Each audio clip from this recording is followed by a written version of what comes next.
പാർലമെന്റിന്റെ മുന്നിൽ സാക്ഷാംഗം പ്രണമിച്ച് ജനാധിപത്യത്തിന്റെ ശ്രീകോവിൽ എന്ന് വിശേഷിപ്പിച്ചു. ജനാധിപത്യത്തിന്റെ മാതാവാണ് ഇന്ത്യ എന്ന് വിശേഷിപ്പിച്ച് ജനാധിപത്യമില്ലാത്ത ജനാധിപത്യ രാജ്യമായി ഇന്ത്യയെ മാറ്റി.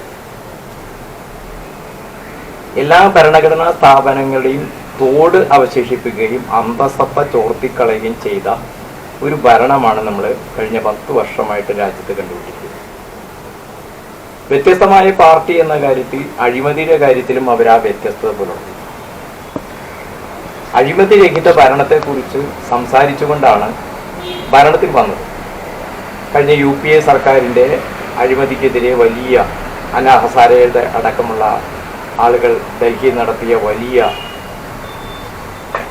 പ്രക്ഷോഭങ്ങളുടെയും കൂടി പശ്ചാത്തലത്തിലാണ് അഴിമതി മുക്തമായൊരു ഭരണം കാഴ്ചവെക്കും എന്ന് പറഞ്ഞ് BJP അധികാരത്തിലാണ്.